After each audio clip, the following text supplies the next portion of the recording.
So I want to begin, before I turn to this guy here, I want to begin just by saying a few words about the digital in relation to the humanities and the humanistic, in part prompted by watching Kevin Hamilton's really interesting talk in the series, whenever it was, a couple of weeks ago. And in part just sort of jumping off from there to say a few things that have been, that are constantly on my mind about the subject.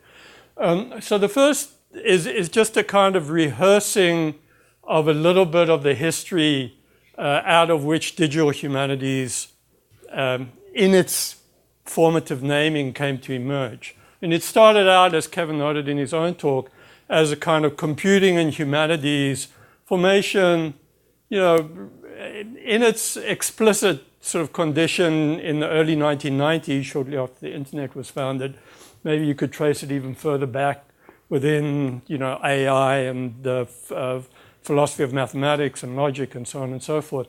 But the computing and humanities group that developed at Virginia and IATH and sort of places like that were very much consumed with a bunch of considerations, very largely technologically driven, whether it was archiving, whether it was search engines, and so on and so forth. That to which it gave rise was very much driven by the technological.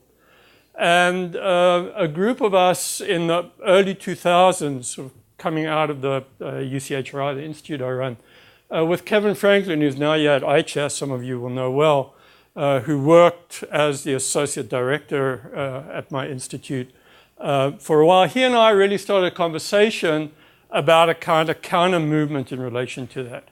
And we held a first meeting at Irvine, and I got involved in a conversation with Kathy Davidson, and Haystack really emerged out of that.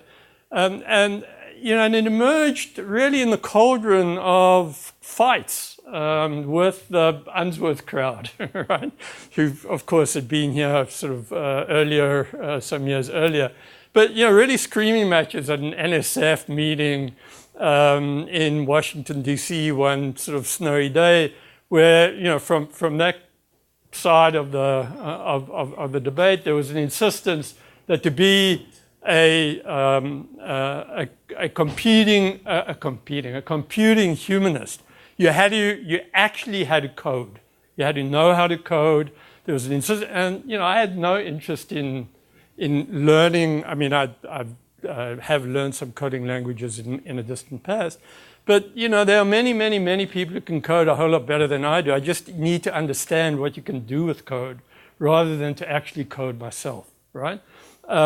And that led me to then think about, and so the formation, I don't want to say that Haystack fashioned the notion of digital humanities, but the shift to digital humanities really came out of that set of contestations between computing and humanities on the one side, and this new formation that was really driven formatively by an interest in the humanities and what the technological might be able to bring to enabling new formations, new thinking, new engagements around humanistically driven questions. That brings me to the second point, which is that the most interesting work along the way has been driven from humanistic, in what now has come to be called digital humanities, has been driven by the humanistic, have been driven by formations in the humanities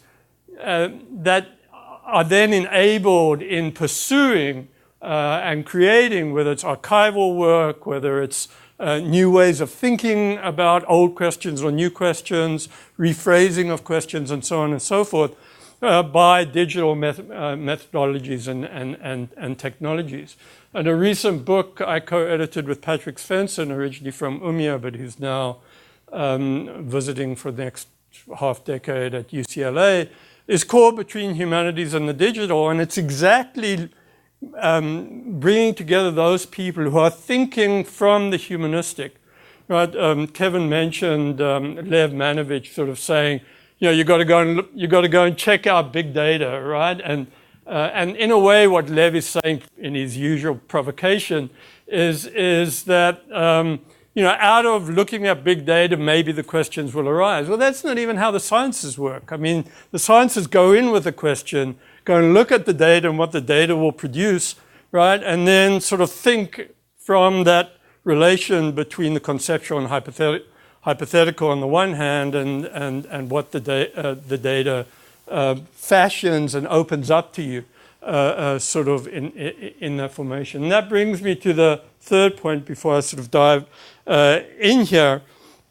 And that is, in thinking, Kevin gave this terrific overview of all the even contradictory considerations that today fall under the notion of digital humanities. From the kind of skeptical technological crowd, if I can call them that, there's been quite an explicit sort of skepticism about the critical, right? So much so that I was once on a list of leading up to the establishment of that online for humanities project that Alan Liu and others sort of were instrumental in creating. And a person who will go unmentioned, not Alan himself, sort of declared in the exchange taking place, no more Foucault, please, right? And it's like, really?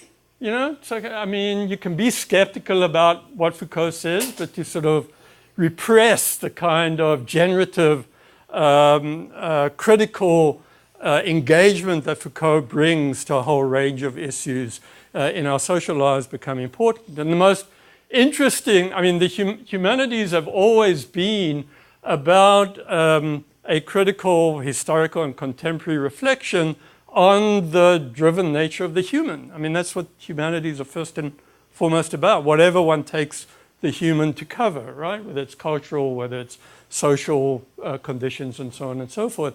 And in that sense, I want to say that digital humanities must also include the kind of critical reflection on its own, well, or both on its own, but on the technological impact on the transformation of human life, maybe even first and foremost, right? And it's in that spirit today that I want to speak to. I mean, I could have presented this or that digital project that I have been engaged in or currently might be engaged in, but I'm currently working on this thinking, there's been an explosion of current work in the social sciences, particularly in sociology of culture, around the impact of algorithms on contemporary life.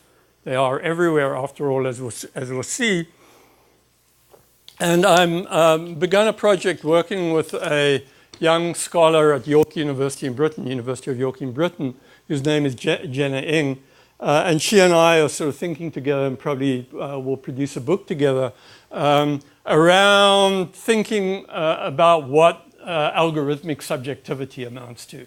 Not just algorithmic culture, not just algorithmic conditions, not just the impact, although that too, of algorithms on everyday life. But the technological is everywhere now. It's not only around us, it's not only on us, it's now in us increasingly, literally inside of us. And so thinking about the impact on interactivity, on exchanges of various kinds, economic and social, then become imperative.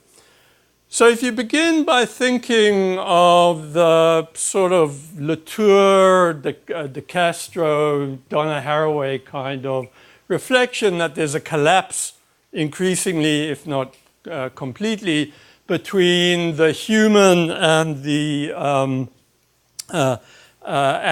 animal, right? Sort of remember nature, it's kind of disappeared or disappearing sort of all around us, or there's a bleeding of nature and culture, of course, into each other, as Haraway would say. We can then add to that increasingly one has to say there's a collapsing into each other, not just of the human and the animal, right, of nature and culture, but also of the technological, right? So that it's impossible almost today to draw the lines of distinction very clearly between these sets of conditions. So much so that at the same time objects acquire ever-increasing capabilities, technologically driven objects, one has to think about their intelligibility, their intelligibility, you might say, so how the technological interacts with the human and the animal, or the so-called natural, and vice versa. So these changes profoundly affect the consciousness, the sensorium, the evolution, and the cognition of both human and non-human agents. And it's, in a way, it's been going on for a very long time. I mean, at least in its imaginaries, right? When you look at an image like this, the relation between the technological imagination, the production of technology, the relation of the technological and the animalistic imagination, and the conduct of warfare, for example. And so one has to start thinking of the technological not simply in human form or in human terms, but maybe in its a-human form, to find a condition of its being that is its own thing, right?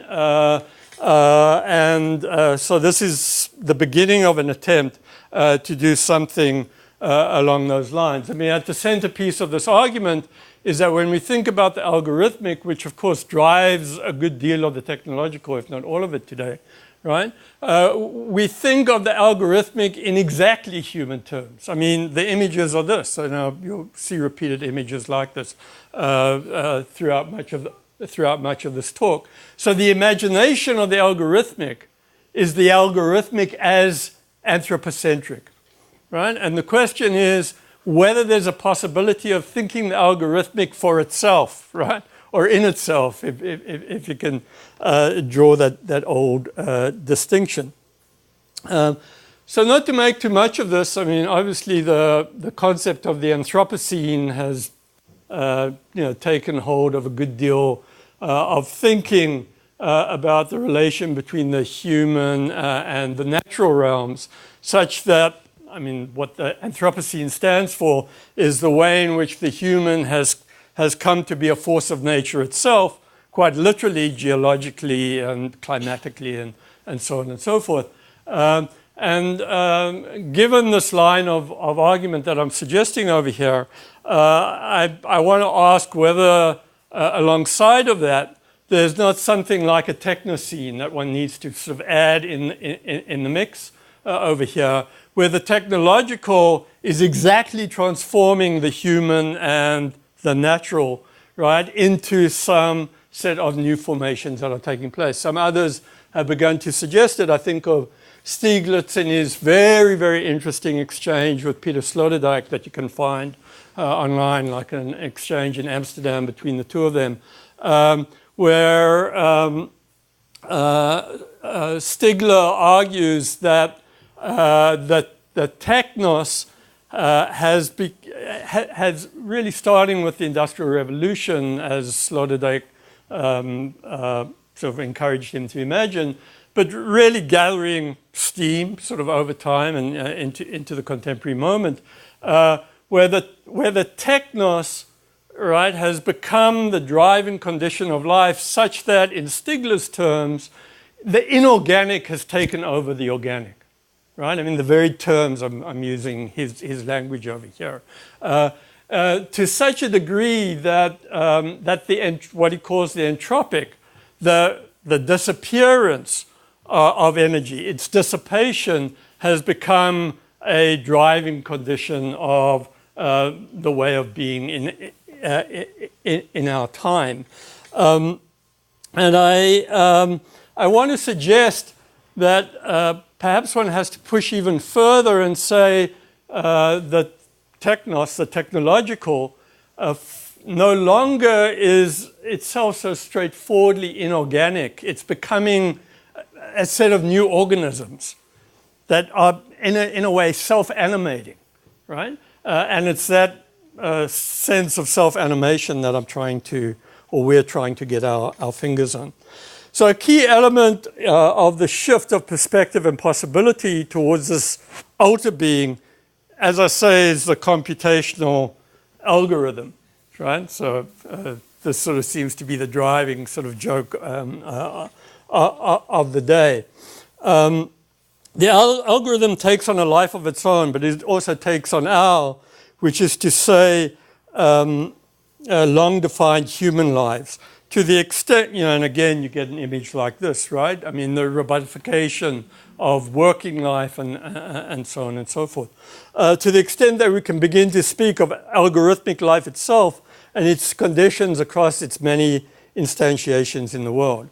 As computational culture shifts and evolves, we can begin not only to clarify the state of the algorithmic conditions in our time, and the living of our time, but also to identify the mishaps and the ways in which computational culture fails to deliver what it promises. The analysis of rules, glitches, and errors alike is of great relevance to the assessment of our algorithms' rise and fall. In short, this kind of analysis frames a new discursive field where algorithms, in having assumed their own more or less autonomous agency, become the object itself of critical study. And it's that critical study that we've sort of tried to give a formative codex for, not exhaustive, but a set of conditions that you can find online if you want to go and look for it. And I'll leave it up there just for a moment. I'm not going to talk more about this in the interest of time. So algorithms to... So it's just a set of encouragements to think about what it would take to go and think about algorithms as an object of study, right? And it's on the uchri.org site. You could go and I just don't want to spend time because I want to get to the heart of the argument. So computational technology has become indispensable to all sectors of modern life, as we know, and the algorithm is the operative logic. You might call it the rationality or the ratiocination of this new determination.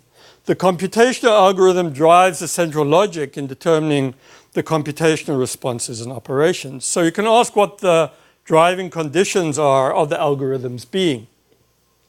What are the spatio-temporal dimensions of its world, and by extension, its world-making?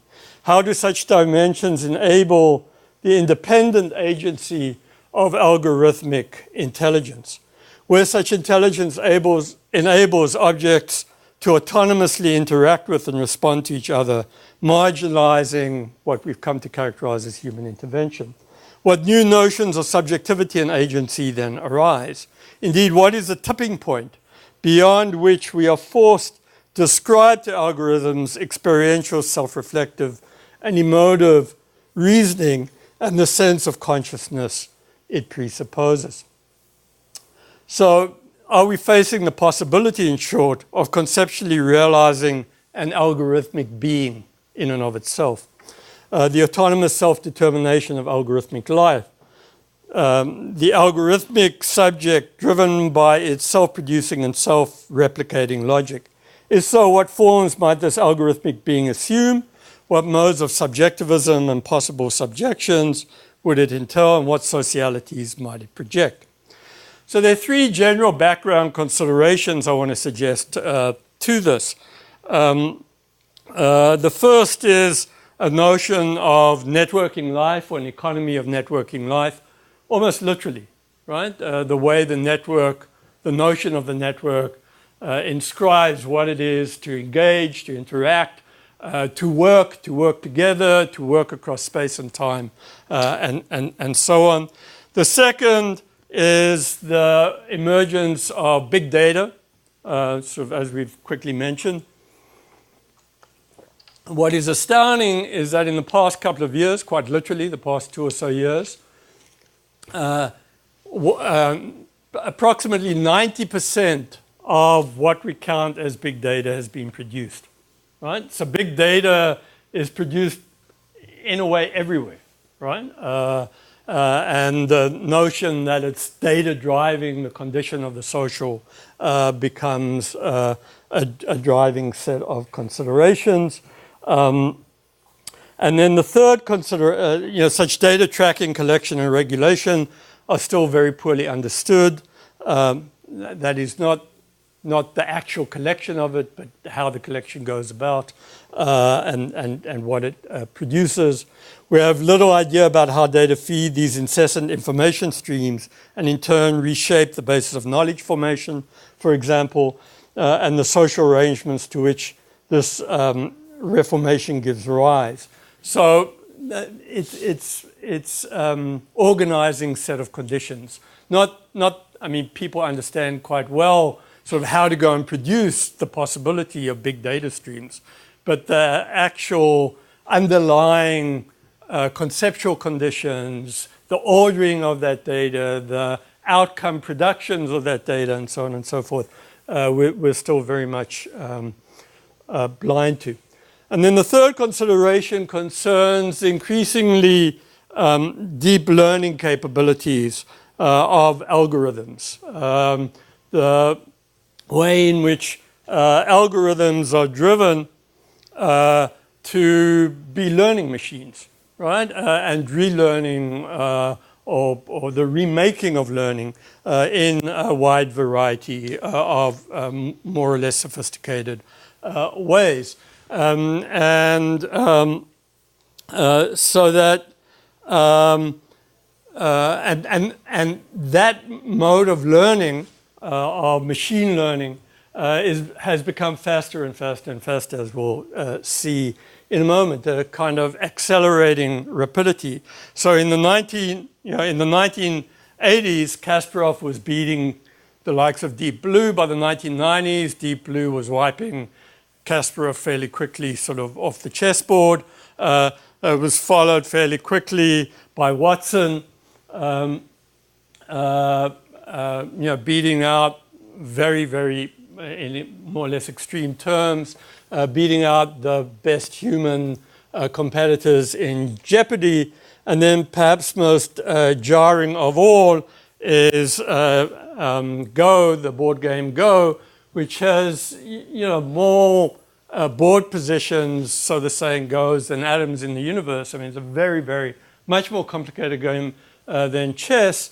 And it was thought in 2014 that it would take about a decade for AlphaGo, right, the computer, to beat AlphaGo masters.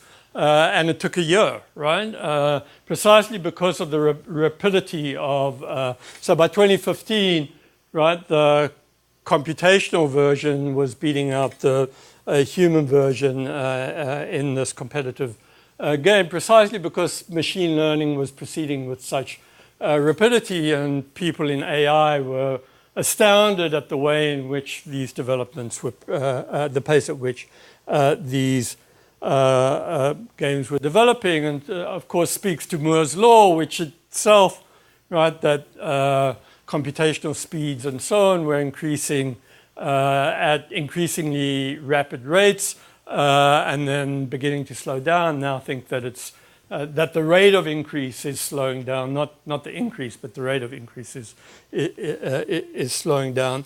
But machine learning itself is sort of catching up to the pace of the rate of increase.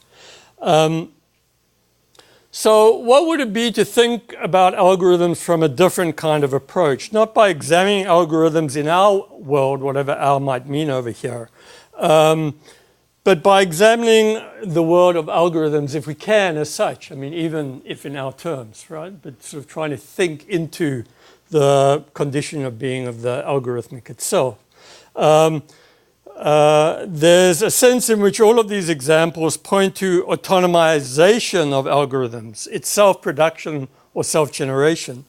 In such context, what would a critical reading of the algorithmic world and its conditions amount to, and what would the terms of self-reference, as I say, be?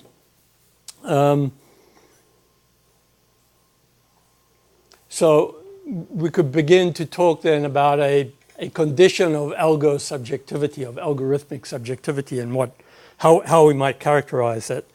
This will involve reaching towards a self-reflective consciousness in a datafied world. It is fast configuring to its own self-determination intelligibility, the nature, ontology, and contours of which are yet to be discerned. So the algorithmic produces the repetitive, the patterned, the structured, and the ordered. I don't want to say, there's only one algorithm. Of course, there's not. And it's diffuse in a variety of ways. But if you think of the repetitivity, the repetitive or sequential nature of the algorithm as a process or program with clearly defined limits, a finite instruction sequence, a formula capable of accommodating different values and yielding different results. Its repetitivities structure the rhythm of lived experience and sensibility, structure shaping sensibilities, effects rhythmed by, when not at least occasionally, disrupting the current structures of social arrangement. So in a sense, this is an algorithm.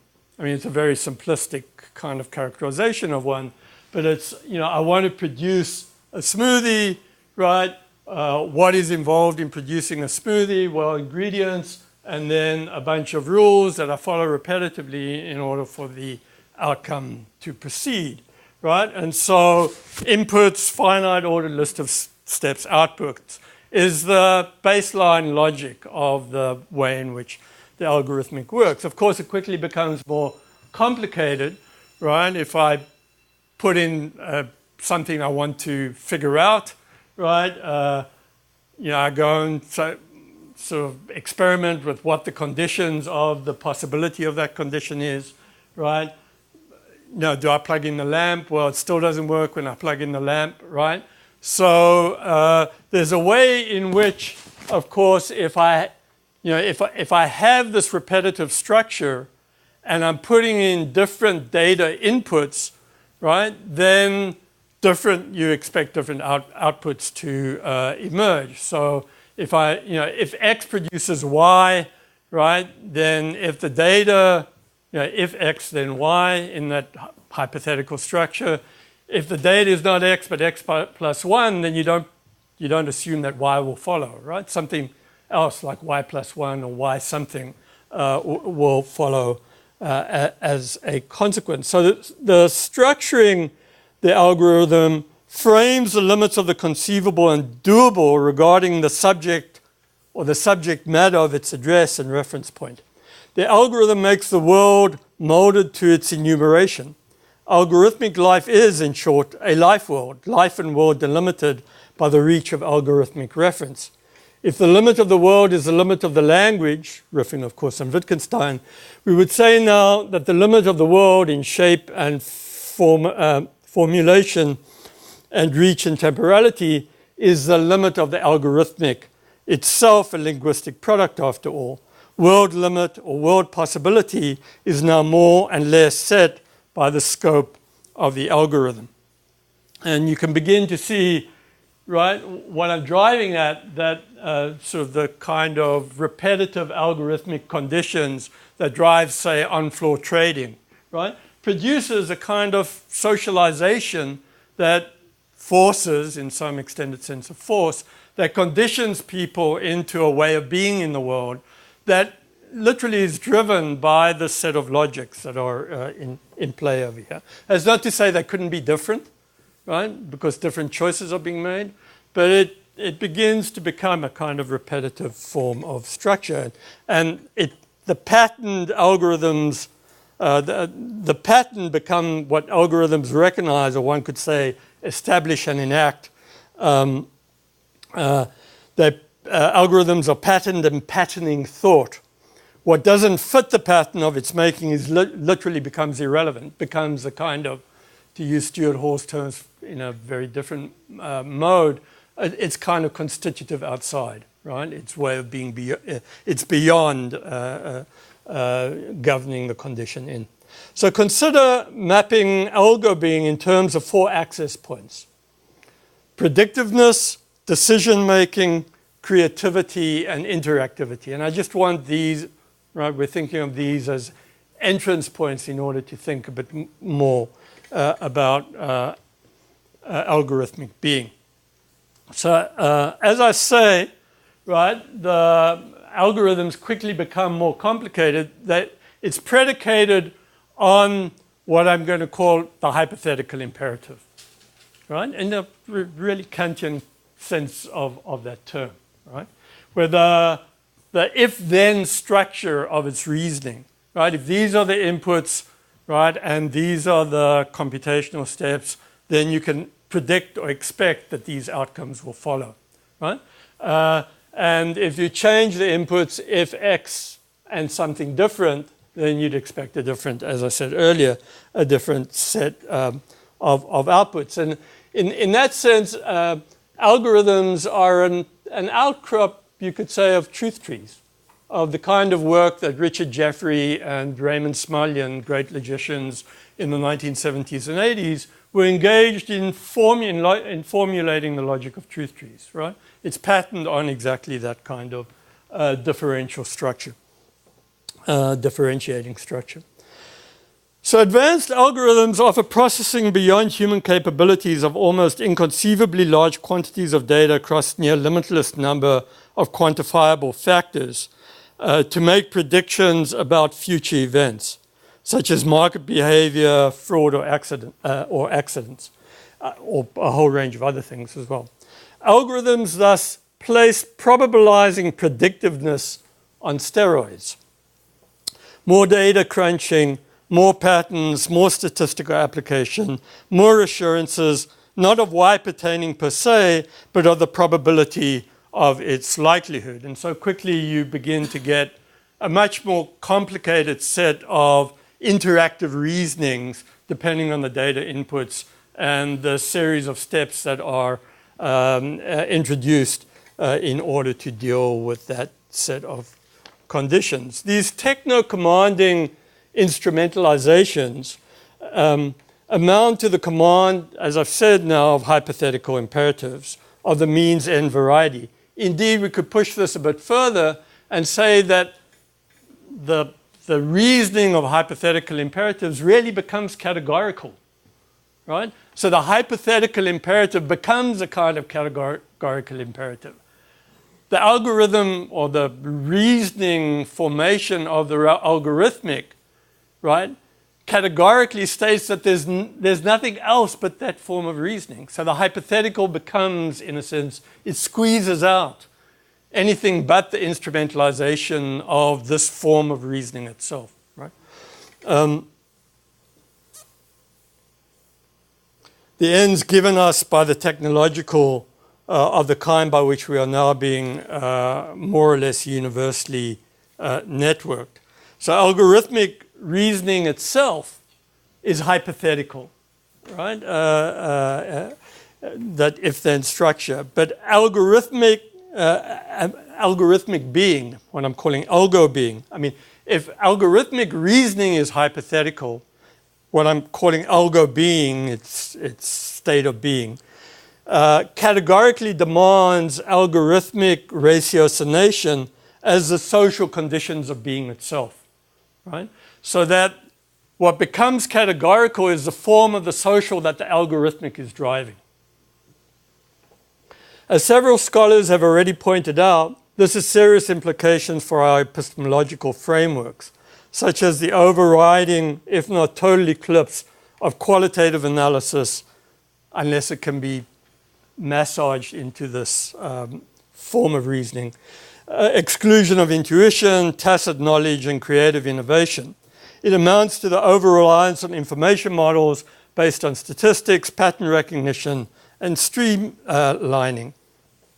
It ignores limitations on numerical quantification and evaluation, and it flies in the face of the politics and embedded values of data filters and their design, proceeding as if they have no relevance to outcomes. You could say that the magic of the algorithm still trades in algo-magical obscurantism.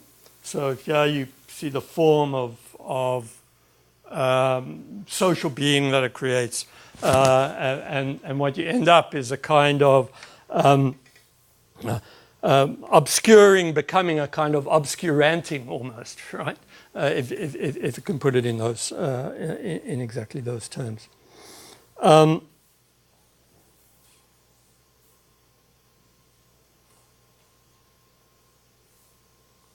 So it's a kind of predictiveness, not in terms of its implications for our world, but its implications forced into, in a sense, its world. This would entail an understanding of the time of algorithmic predictiveness as made intelligible to itself, whatever the itself, as I say here, is. The algorithm's predictiveness follows a theoretical trajectory of actualization. The more data it processes, the more accurate its prediction. The closer algorithmic predictiveness merges with the future event. Algo prediction, in a sense, collapses time. Theoretically speaking, if the algorithm was able to process all the data from every data point in the past and present, ultimately collapsing present immediately into past, with every single variable factored into it, it should be able to predict the future accurately. Or it will be the future. Algorithms, at least in principle, immediatize the object of its prediction. So predictability becomes actually predication, right? The prediction of what the future will be is actually the creation of the future that it's predicting. It follows that the transcendental rationality of the algorithmic is taken by itself as next to godliness. So you begin to get these sorts of rather ironic sort of sets of conceptions, or the algorithmic is constantly finding the Jesus point in life. This reminded me when I ran across this. I love this, this slide. When I ask the algorithm, and what you get is sort of godliness, right? I was driving with John and Jean Komaroff and Achille Mbembe and so on. We were going to a workshop in outside Johannesburg, up in northern Gauteng in northern South Africa, and it was a 3-hour drive. But every 2 miles there was a post sign. It wasn't on a highway; it was on a sort of small by road, and there was a sign: "Jesus is the answer." Right? So every 2 miles we're getting this: Jesus is the answer. Jesus is the answer. And after about 10 miles of sort of getting these signs every mile or so, we almost simultaneously declared, but what is the question, right? So the question becomes the question itself, right, into which you get squeezed. Even this, anybody know what this refers to? God's algorithm, right? So God's algorithm is the algorithm for the most efficient production of the solution to the Rubik's Cube, right? Generalized, right, for a finite number of steps in the solving of any problematic. There's an algorithm, what is the most efficient form of the algorithm that in the least amount of steps would solve that puzzle, right? And this then becomes, God's algorithm. Sort of ask, of course, or Jesus then becomes, in a sense, the answer.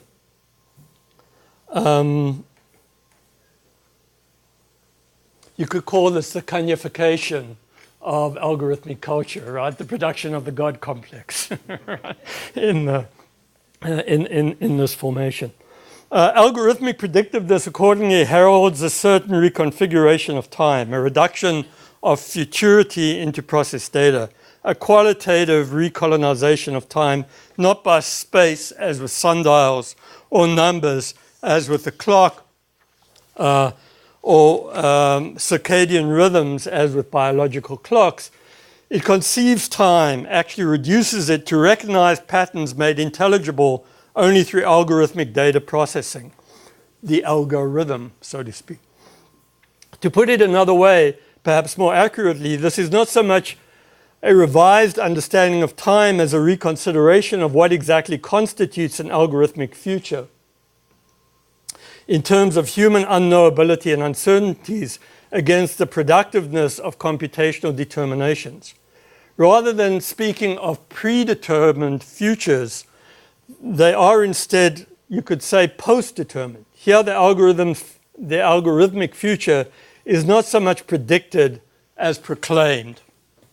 And you begin to get, as Susan mentioned, our interest in digital media and learning, the sort of learning on demand kind of phenomenon, right? The constraining of knowledge to like what is immediate, to the immediatization of the problematic in front of one, right? Rather than a more capacious sort of version of what knowledge production and learning might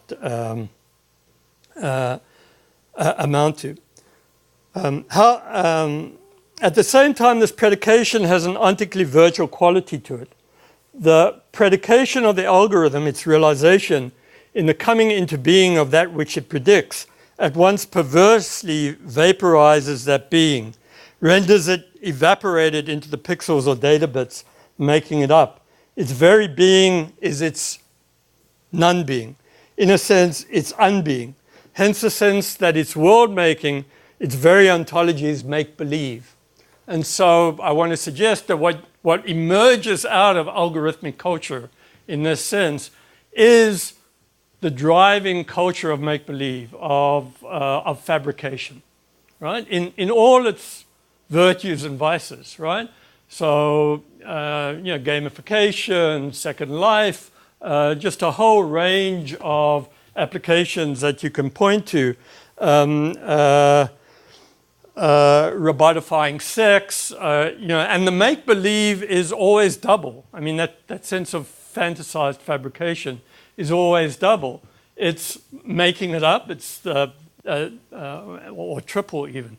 It's fabrication in the sense of, imagining things and then sort of making things out of that imaginary, right? On the one hand, it's the making the fabric of social life, but it's also compulsion. It's the making, the forcing, the compulsiveness of make-believe, right?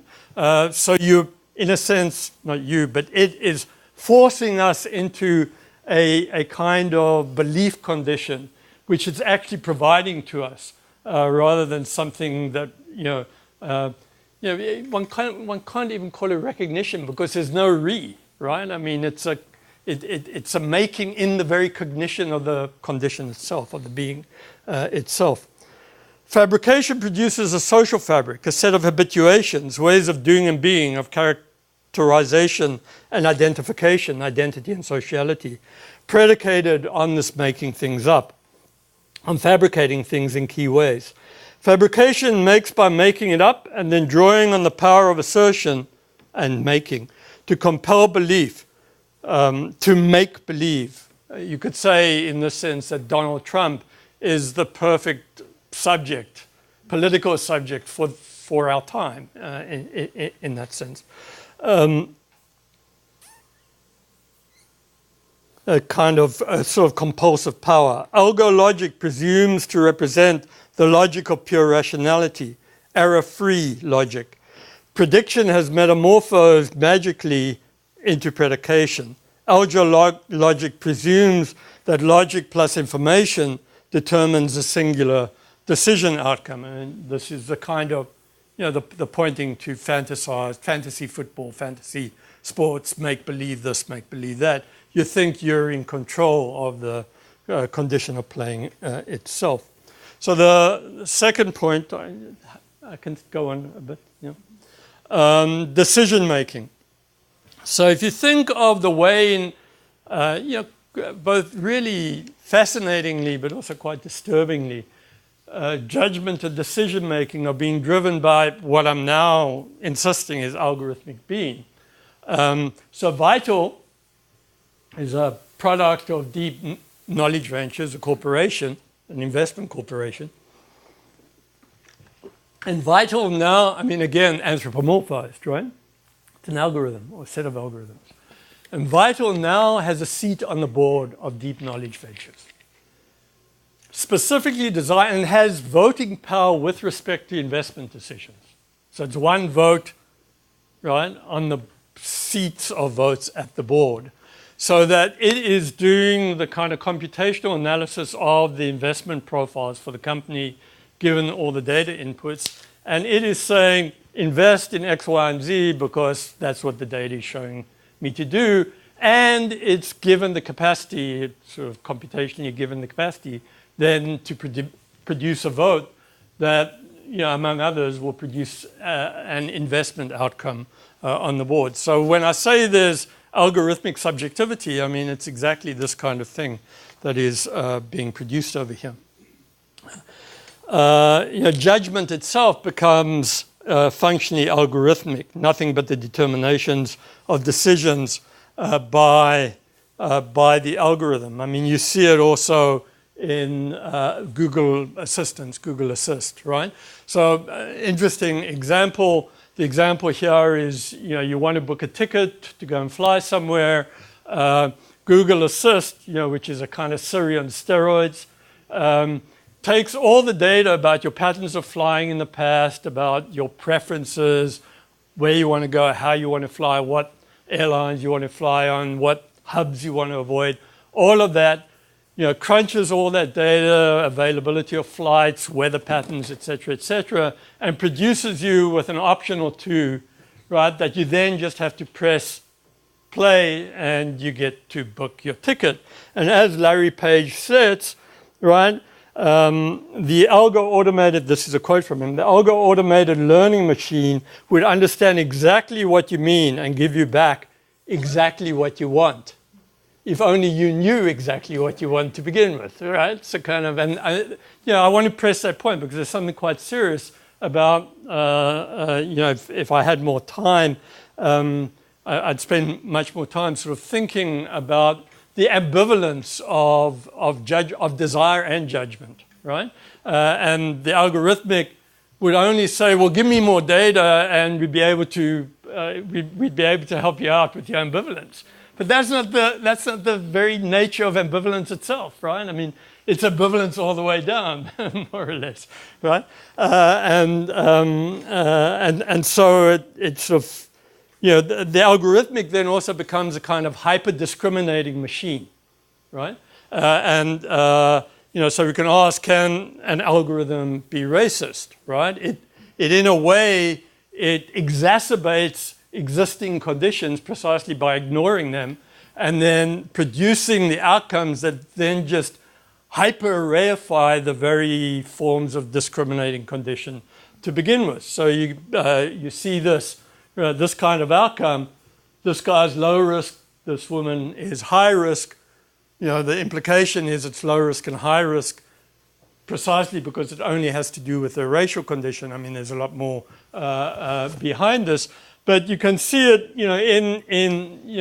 might be criminologically driven, given his face, right? But it's also mortgage driven. So, the redlining mapping that from the 1930s that Richard Marciano and I kind of digitized in the project called Traces ends up, right? You can trace this exactly back to this, right? I mean, these forms of what is the racial profile of this set of suburban living, in relation to the FHA redlining segregation maps of the 1930s and so on. So I'm going to skip over a couple of things and go to creativity. So computational algorithms create. You can see, they create, I mean, this of course is a fabricated image. But they create in terms of writing.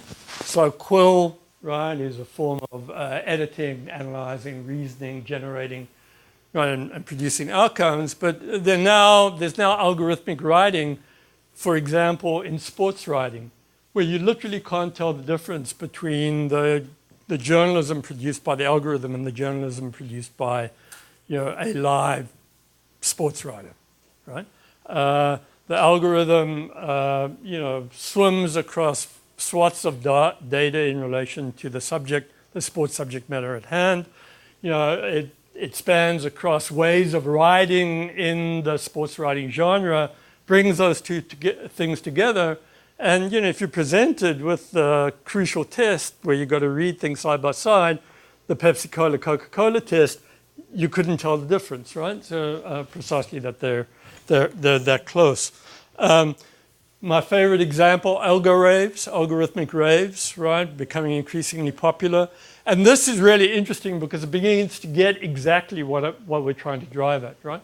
So algo raves are, traditional youth raves in factory buildings, deserted factories and so on, where people come in with computers, write a line of code, right? And then the code begins to write itself from that initial line or two of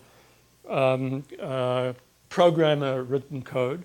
And it becomes recursive and reiterative and produces a range of music. So there's a point at which, right, the algo rave music is producing itself algorithmically. It doesn't require, at this point requires initiation of a line or two, but it becomes a form of composition where the algo subjectivity is the musician. And you see this exactly in the Universidad de Mayaga, the production of a composition, right, by this computer, this musical writing compositional computer, right, that is no longer in the 1980s, there was composition using Bach and Beethoven and producing a new composition out of the likes of Bach and Beethoven and Mozart, and et cetera, This is starting from scratch. It's producing music from the get-go. I mean, all that's being humanly produced over here is the algorithm that enables this machine to produce the music itself. So you can begin to see the way in which the algorithm is becoming autonomous, right? Or algorithmic being is becoming autonomous through this kind of self-generating kind of condition. And so you can say, creo ergo sum, right? Or instead of I think, therefore I am, I code, therefore I am, right? The kind of a new mode of Cartesian, of late Cartesian being, right? Or post-Cartesian being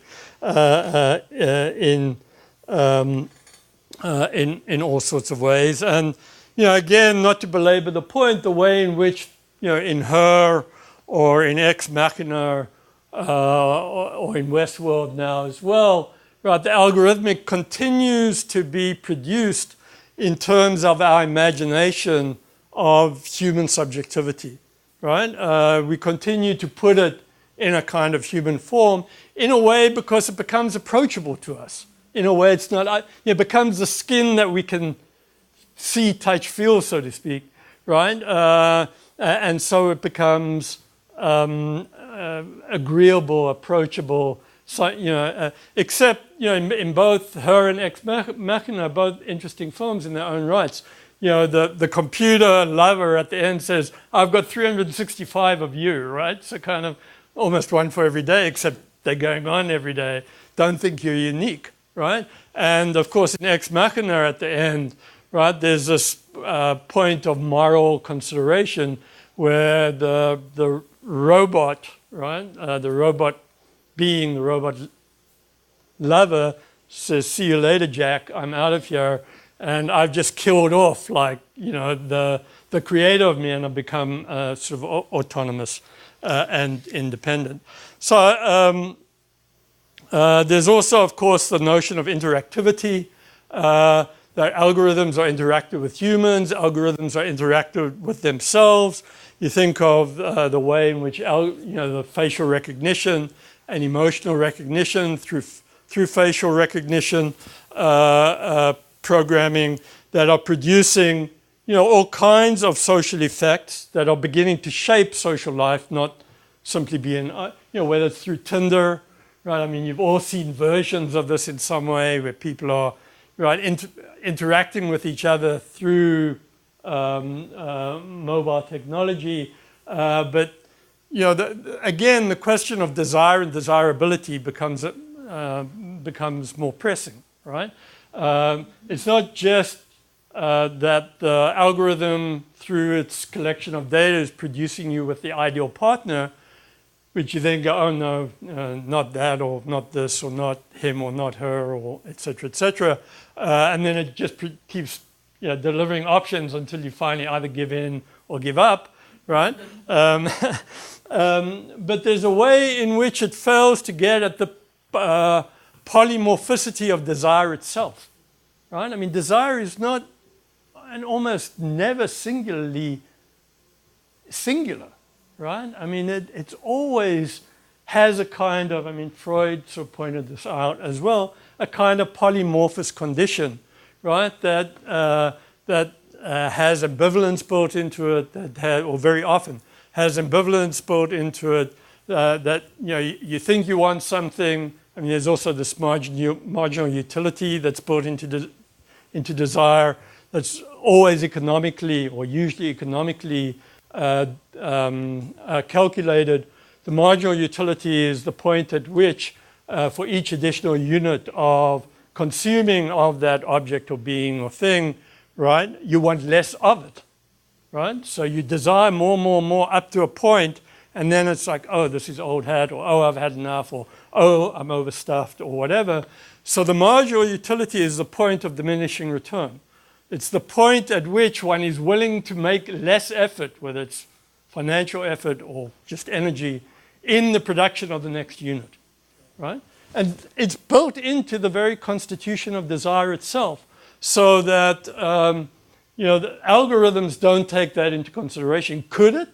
Well, maybe. I mean, at some point in time, but you think that there's something about, right, the non-calculability of being in its human or something like human animal form, right, where these slippages and failures inevitably kick in.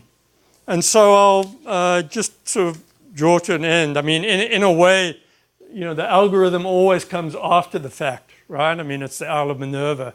I mean, it tries to produce the very condition, but insofar as it's predicating on data already given, I mean, it's reflective on what's been, and it's projecting a future out of, or it's insisting on a future out of the past. What have I just done now? This is a disturbing consideration just before I get to the end. So half the states in America now provide your driver's license identification to the police. I don't know if Illinois is one of those states, but half the states in America are providing the complete database of driver's licenses to the police as a generalized police lineup. Troubling, huh? Bet you didn't know that, right? And so, right, when there's somebody under suspicion, the driver, the image or even the driver's license of the person is matched up against that now 25-state database, right, or at least in-state database to see, right, whether the suspicion is borne out, right? And of course, what happens, I mean, in lineups, in human face-to-face lineups, right, that then go to trial, the person who says, oh, I recognize this person can then be, of course, interrogated in a court of law. How do you interrogate an algorithm, right, that is producing the match, right, between, and in particular, because the identification formation is not very good when it comes to darker textured skin, right? I mean, it's still, that technology is not very good, still, right? I mean, it goes back to the Kodak days, the camera days, and film and so on. And so you're getting a condition of this kind. And then, of course, self-driving cars that are algorithmic, produced by, searching all the data around one or around the car, and then making car decisions, auto-driving, self-generating decisions on the basis of that input of data that, has had some slippages of late and will continue to have some slippages, but maybe they'll perfect the, so you can begin to see the kind of data that is being sort of driven over here. And then this is very interesting. It's like a month old, right? It's algorithmically produced, robotified pizza making in Mountain View, which of course is ground zero for the tech industry. So you can go, and it's quadrupling the amount of pizzas that can be created in an hour. Apparently they're not so great, but it's also, its menu is responding to the data that is being gathered by people's desire for certain kinds of pizza. So the pizza changes over time as people's tastes kind of change over time. And it's completely robotically kind of driven, right? It's kind of, okay, so maybe I'll just end by,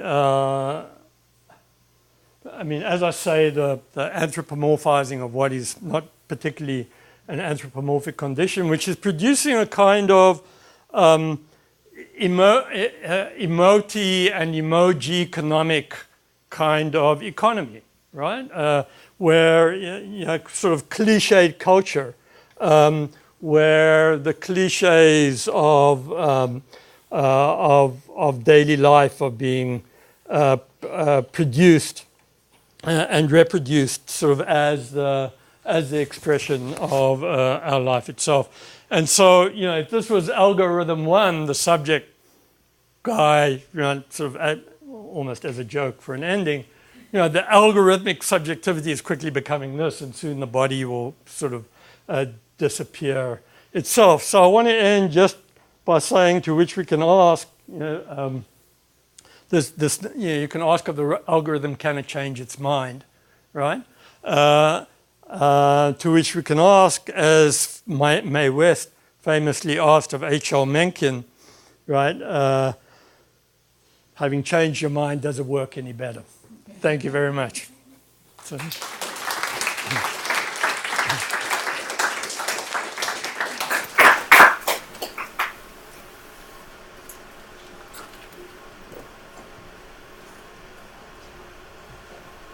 I can just point to people. I guess I'll start. Sure.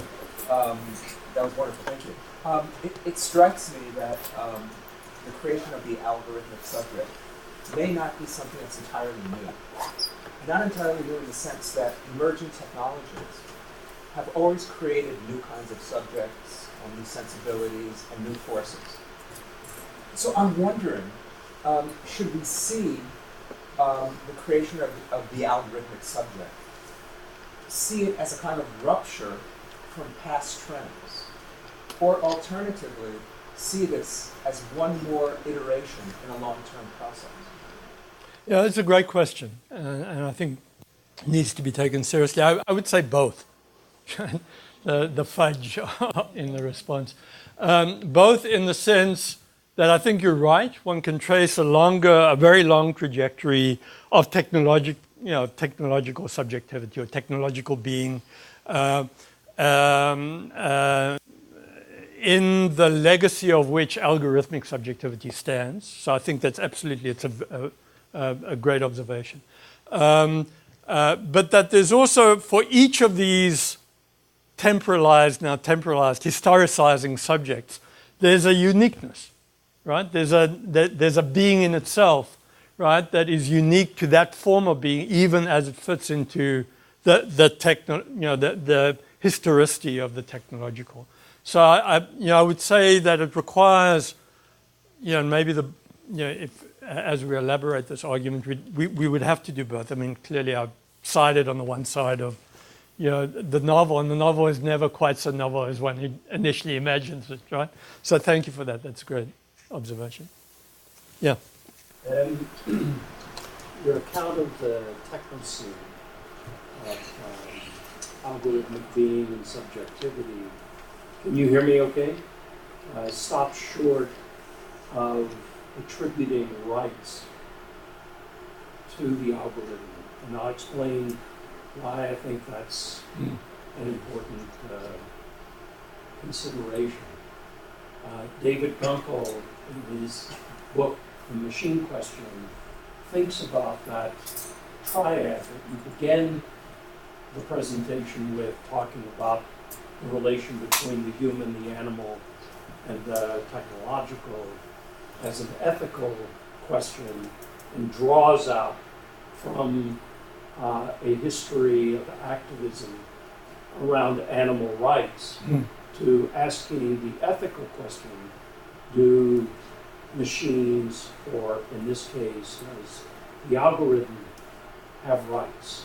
But there's also a slightly different set of questions which has to do with the ways in which you talked about creativity, patent recognition in particular, and I'm trying to remember there was another one that, anyway, to think about the extent to which the recognition of patents is in some ways a question of rights, of the copyright, right? I mean, because in a certain sense, that's what you're describing, is a recognition of a copyright.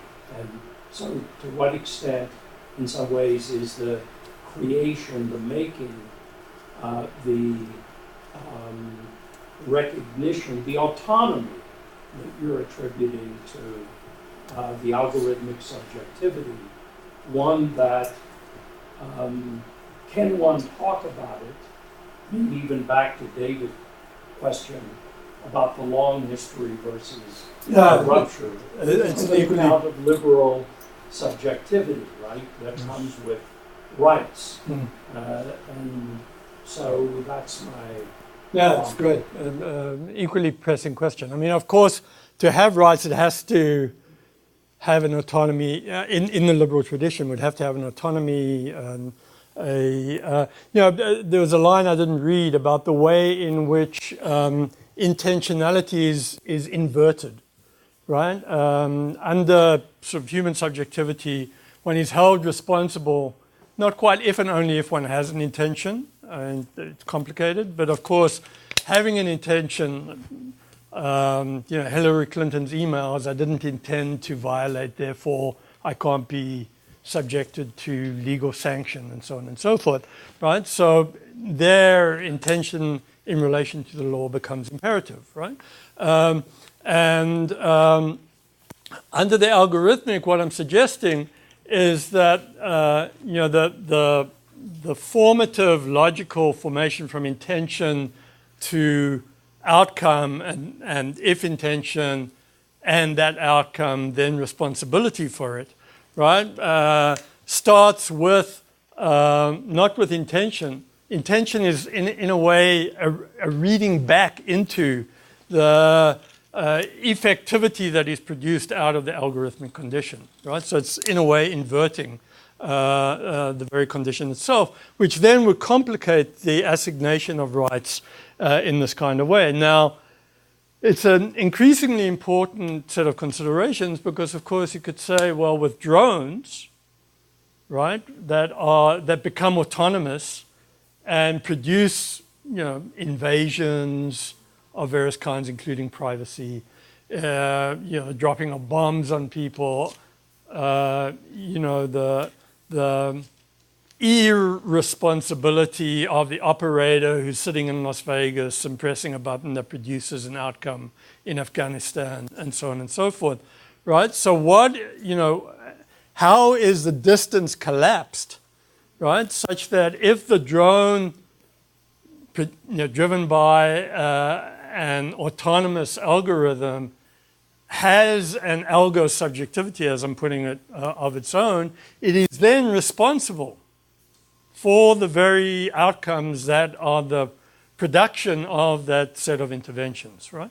And so if that's the case, then of course rights and responsibilities, rights and duties always go together, right? Become absolutely pressing in relation to the set of conditions, right? So in order for the liberal set of conditions apply for rights making and duty bearing, responsible bearing subjectivity, you would have to establish something like an autonomous subjectivity that is then responsible for its modes of production, right? Yeah. Can a company interject on the algorithm? like deep learning, didn't they do the beauty pageant where the algorithm Yeah. chose one Yeah. person with dark skin Right. out of 45? Right. Can they interject on the Yeah. algorithm to? Yeah, they can change the algorithm, or they can redirect the algorithm, or they can, the algorithm can say these are the choices available, but then human beings or board members or whatever, not necessarily the same thing, sort of can then say no, we're overriding, right? I mean, in case of Vital, it's one vote on the board, not necessarily the overriding vote. And so it's still in this shadow space, right, where there's where algorithmic determination ends or even begins, and where human responsibility ends, is still not even being worked out. It's not even being fully recognized at this point in time. And so I think it does take some more careful thinking about where these lines are being drawn, right? Of sort of how the. Do you want to follow up on this? Yeah. No, go ahead. What do we mean when we say like the algorithm is responsible? Like, how do you hold an algorithm responsible for something? Like, you can't punish an algorithm. No. So You can so get what rid do of we it. what do we mean when we say like It's a collection. Yeah, that's kind of. Yeah, I mean, there might. I mean, again, we're thinking, and I don't have the answers, right? But I'm trying to raise the question.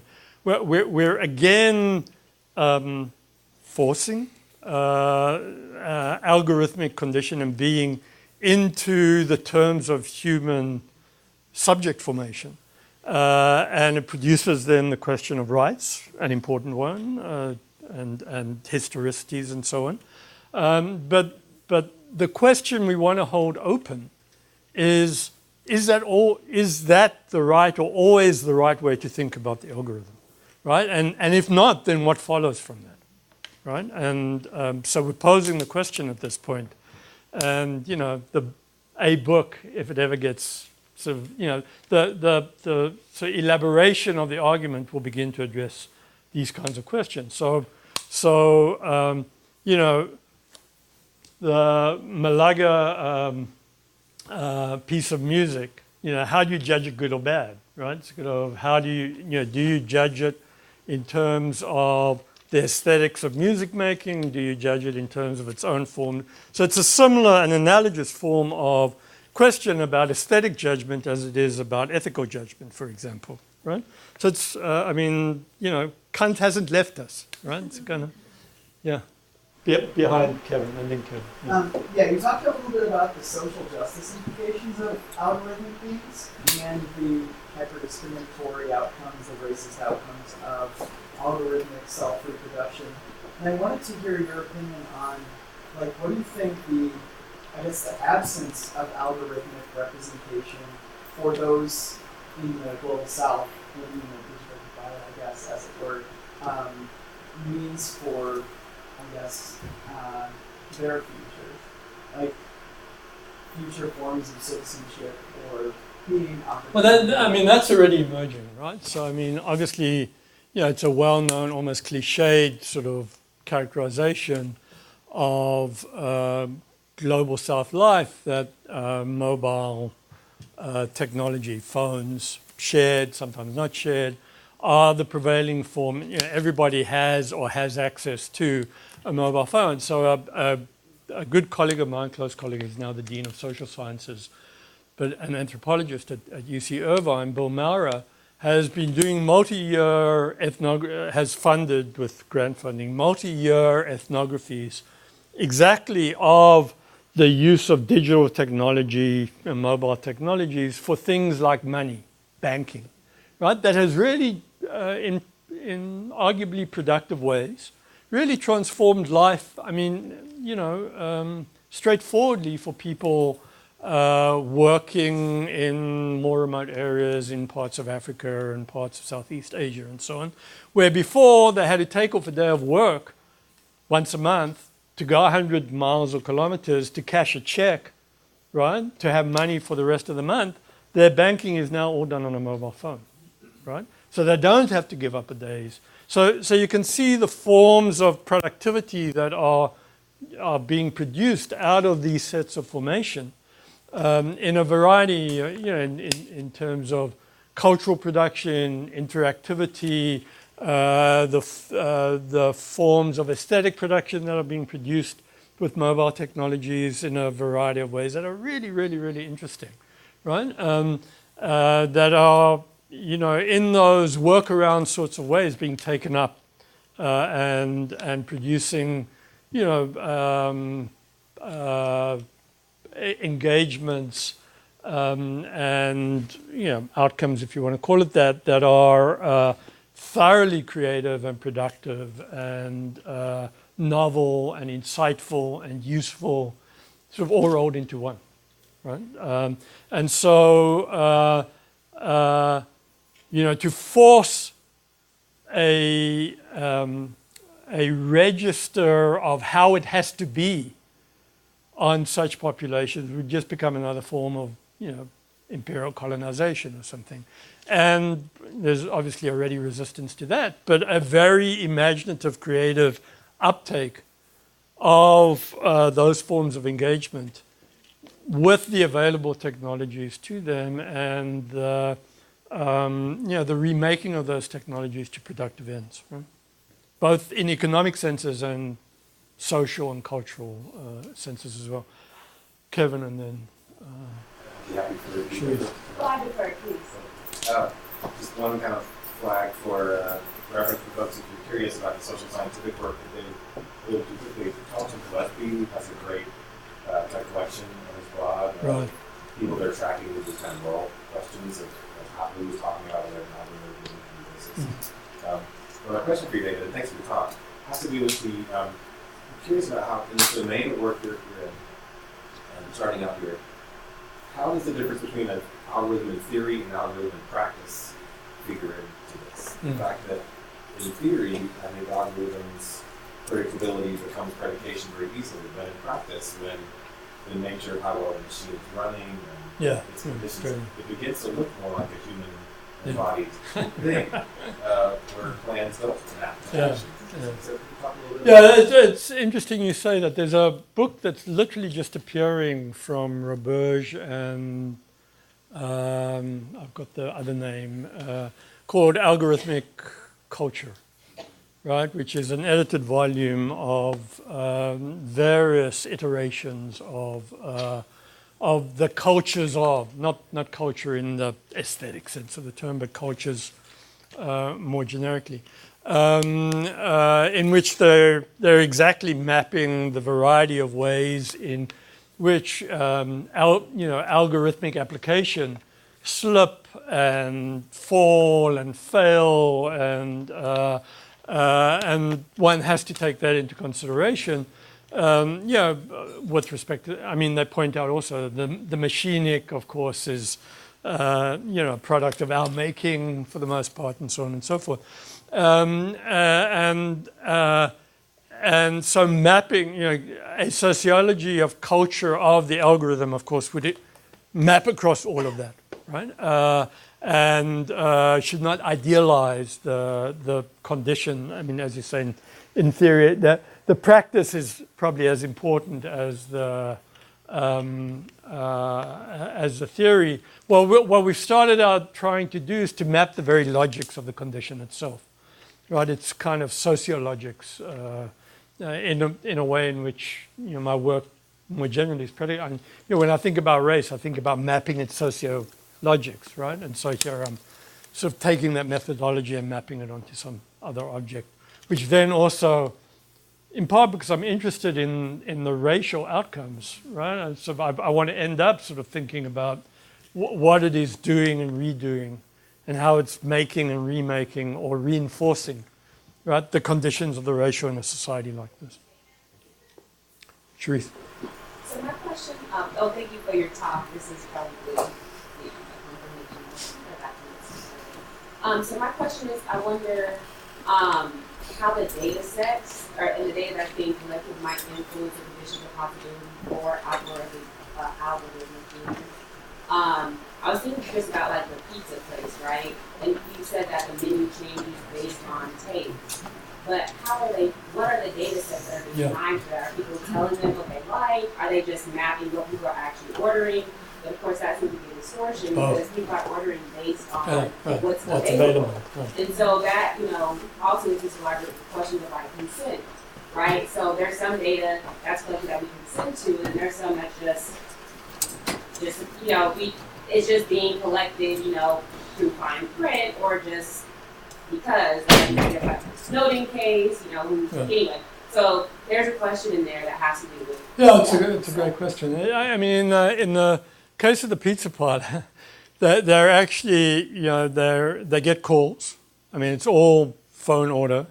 I think, there might be one table sort of in the place, but it's basically not about eating there unless you're coming to ogle at the machines, right? So it's really, you call in for a pizza party or a late night work condition at Google or something like that, right? Often it's we would like XY pizza and it's not available because that, it's not on the menu. And so that then enters into the data collection that is taking place. And then obviously, there's a menu, what's popular, what's not popular, what gets replaced, how quickly does it get replaced.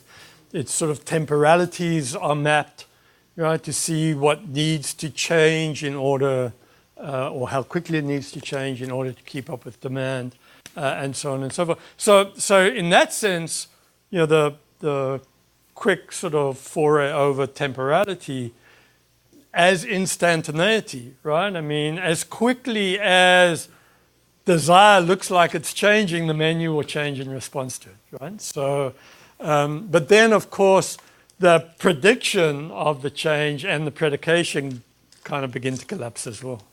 Kind of precisely what I was driving at. Yeah. I took a DH class a couple years ago, and we read Franco Moretti, who uses big data to literature, and I felt super skeptical of that, and I was just wondering what you think about that, and if you would ever apply that concept to your own work. Franco Moretti's work is really interesting. I mean, he's always, has interesting sort of ways of looking at World Bank data and as a body of text that then gets analyzed by big data analysis in a variety of ways. And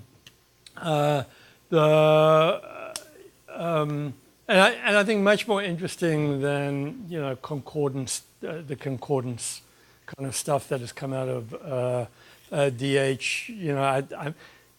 This is on camera, so I should be careful what I say over here. But I'm not really interested, never have been, in how many uses of love Emily Dickinson uses. Right? It's just not of particularly compelling interest to me. Now, it might, of course, be of interest to Dickinson scholars, and that's fine and good. But I don't think it's the sort of driving condition of the or ought to be the driving condition of the humanities. Moretti is taking on, driving questions that I think are the questions of our time, and one attends to what he's engaged with exactly in that kind of way, right? I mean, even in literary realms, the literary tells us something either about the historical condition of the human or the contemporary condition of the human or the relation between the two of them, and I think he gets to insights that are not easily gotten to, but for the way he's going about doing this, and it's worth attending to. So I'm not skeptical of his. It's just not a practice I engage in. Right? It's not my own practice. So if you look at cultural analytics, Lev Manovich's sort of big data project, so he's done things like look at all the covers of Time magazine from the beginning of time in order then to eke out an analytics of the gender and racial configurations of what the iterations of the covers are, speaking to a decade long or a temporal frame that then tells us something about the culture of the time. In that sense, he's eking out of the data set a set of insights that I think are that can be very useful, right? And requires the capacity to in a way in which the human eye, very difficult, if not impossible, to get at across very large data sets, right? So these are tools of our time. Use them creatively.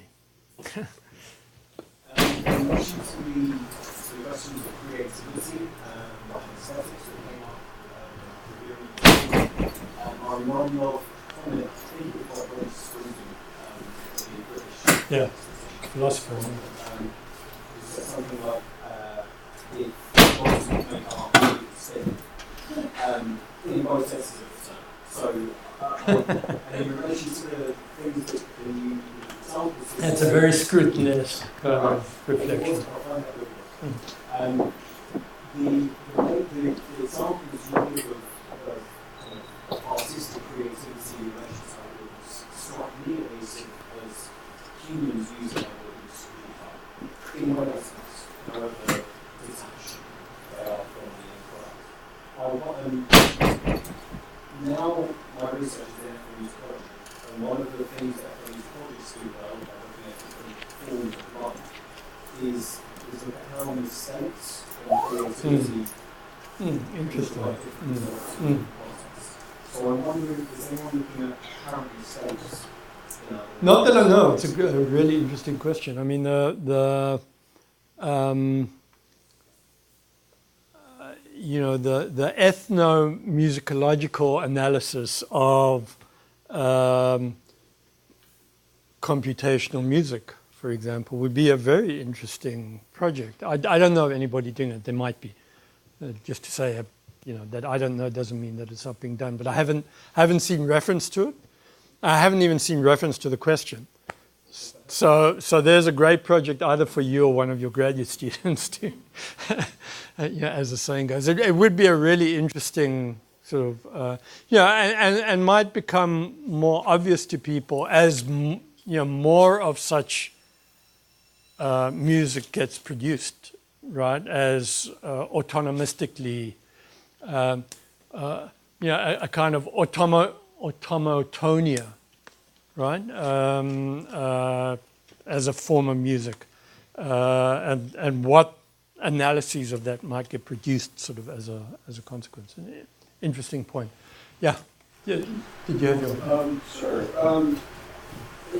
First of all, I appreciate the talk, and I appreciate all of the mentions of desire and having descriptions of algorithmic subjectivity. And I'm both attracted to how much you're talking about it, and also a bit skeptical of it. My skepticism isn't really that I don't think algorithms have desires. It's more that the desires that algorithms have might not be understandable or easily interpreted by humans. And I guess I think about desire and its relationship to evolution and evolutionary pressure and how that helps form desire.